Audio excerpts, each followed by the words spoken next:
Hi, welcome to Andrew Buckle book review of Gil Kane's The Amazing Spider-Man, Artisan edition, Marvel and IDW, 216 pages, and it's in black and white all the way through. Few minor bits of colour that's been added into this book. Very nice quality. Now you can see the size there. There's the size based on my hand there and arm. Very nice quality all the way, nice soft. It's quite nice and light, which is of course the difference from the hardback artist edition. This is not particularly damaged in any way. Quite often I always find there's always dents there, but it doesn't seem too bad. And what does it include? Let's just go through. It includes 96 all the way through to 102 and 121. Also includes some bonus material at the back as well. Few minor things with this. Doesn't include any introduction, which is always a pity. I would love to see an introduction. Also includes, obviously got here all the various details, but also you've got the contents. But that's it, no introduction. Does come with a lot of bonus material at the back. Unfortunately, it doesn't actually mention the bonus material here, weirdly. It also has page numbers, which is always odd because there's no page numbers through it. So I don't know why they include page numbers when you can't see it. There's also a lot too many of these sort of pages. I wish they wouldn't include them. I would prefer more bonus material than including these, which don't really add anything to it. You know it's number 96, doesn't need any more. But still, you just got brilliant artwork. This is absolutely classically beautiful artwork from Gil Kane. Gil Kane all the way through. And before I go any further, if you want a lot of Gil Kane artwork, this one, Omnibus Edition, of course, Volume 3, as well as Volume 4, has a lot of brilliant Gil Kane. Love it. And that includes some of the stories that are in here. Also, this one. This is still in print. Sparring with Gil Kane. It's got interviews, conversations, it says there, with 12 artists. Really brilliant book. Fantagraphics, definitely worth checking out. It's got a lot about comic history, how all drawing, variety of different subjects. Just brilliant. But this book, now it's got the famous drug issue, as well as, of course, the famous Morbius issue. More because, of course, now with the film, issue 101 has become immensely collectible, probably more so than issue 100, which was probably pretty collectible. Actually, all Spider-Mans that period are very collectible now.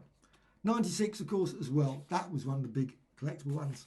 And also a great story. I remember buying it at the time, loved it. I loved all the issues at the time. Though I was never a fan of Morbius. I'm still not a fan of Morbius, to be honest. I'm looking forward to see the film. I still have yet to see it. At some point I will stream it and watch it. But the Goblin there. The Goblin comes back. Goblin was away for a long period of time.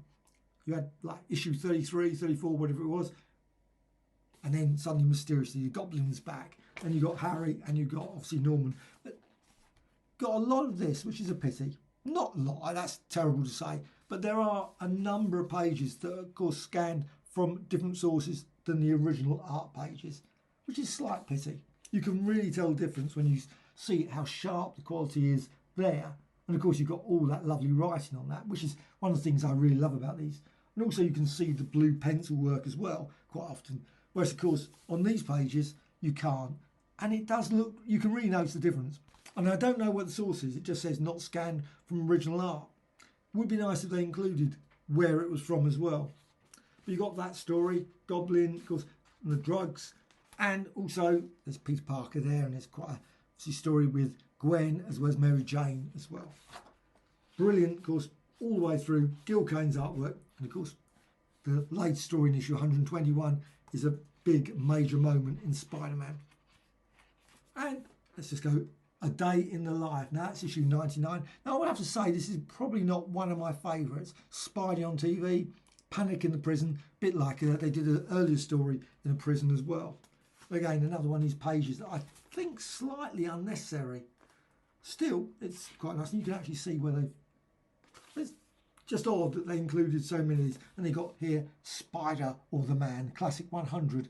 I love that. When I remember seeing that black cover with Spider, I thought, wow. And of course, it's as usual with these, you've got lots of the old characters turning up. Like Lizard. You've got Doc Ock and so on. Great story. Though, weirdly, they include those. They got the Vulture, but they didn't include Sandman. There's some noticeable exceptions. And I think they could have included maybe the looter or something, or a guy named Joe. That would have been a nice one. And maybe a few other characters as well. The cat burglar or some other characters. There's loads of them. Looter, well, there's loads. But this one, another one, fortunately, the first one, this typical, I got obviously that's not from the original art, which is such a pity, but of course you got the, you can see what's happened there. Maybe Spidey, Peter Parker, should be a bit more careful experimenting without actually doing a few more tests to see what potentially could happen. The potion that to rob me of my, etc. But you've also got Morbius and you've got Lizard. And they're okay, and I've actually been enjoying reading them again. But I'm not a fan of Morbius. I didn't bother getting the omnibus edition. I didn't bother getting any of the completes or epic collections of Morbius. But still, good, brilliant artwork. And it's, you know, good old Kurt Connors there, the Lizard. It's true, blah, blah, changing halfway, etc. And then on to the next one. Let's just go to this one. Of course, this one is the classic, absolute classic story. And you got here Spidey. And it's, obviously, someone is going to die storyline. And it was at the time. I didn't get it. Didn't buy this issue. Unfortunately, in the UK, for some weird reason, I was buying Spidey. Then suddenly Spidey stopped in the shops. We didn't get it. It was available probably at Dark They Were and Golden Eyed or other comic shops up in London. But this certainly was not available where I was living. So it was a pity because I would have bought it, I'm quite certain, at that time. Likewise, the Punisher one as well. But so it's still good to see it again like this. So now, of course, I read it in the Marvel Comics, the UK one. So I got that, and of course, Essentials, as well as... So it's been read many times, but it's still enjoyable to read them here and see them in the original form and not sort of obviously being tweaked and no colour, all that sort of stuff. It's just brilliant. So let's just go through the gallery section here. Now, the gallery section is slightly odd. Again, it's got page numbers. I love the use of page numbers. Why do they do that? Page numbers. Now, I don't know if the artist edition has page numbers. And they've just sort of carried it on and they just didn't notice or didn't think that, oh, you know what, we haven't included page numbers here. But it seems odd, 195, 205, 206, and not included them. You've got here Spider-Man 89, and it's all Gil Kane. I think there's one bit here. The covers are by John Romita. That's for the, of course, classic 121 and 122. But you've also got 122, 122, got some artwork from 131 as well. So even beyond the rest of the stories is included. And it's just really great. And again, another one from a different source. The Iceman attacks. You've also got Walk the Savage Land. Of course, Kazar or Kazar. Never know how to say that. That's 103. That was that. That wasn't included. That's straight. Yeah, because it finishes at 102. And also you've got 131, of course, the classic one there, Aunt May and Doc Ock as well. Over your dead body. And the Jackal. I was never a fan of the Jackal. Don't know why. It's just, and this, of course, has got the 121 cover as well as the 122 cover. Famous one there. And also you've got a couple of pages from 122. I always loved that one, the way he did that, the Goblin's Last Stand. That was really quite nice. Gil Kane, artist, as inker John Romita. And then you've got biography at the back.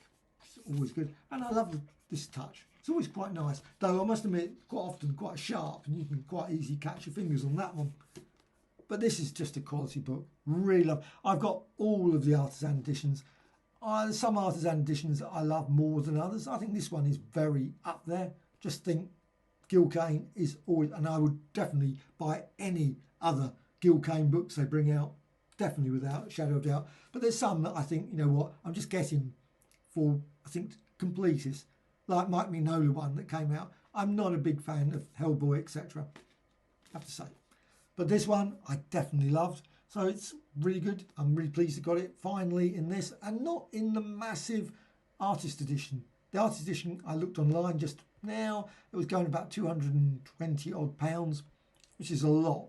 So I think I prefer it in this lot more affordable edition. So Amazing Spider-Man Artisan edition, totally recommended. Really worth checking out. Really worth getting it now before it goes out of print, because when they go out of print, they're a lot harder to get. So Gil Kane's The Amazing Spider-Man Artisan edition.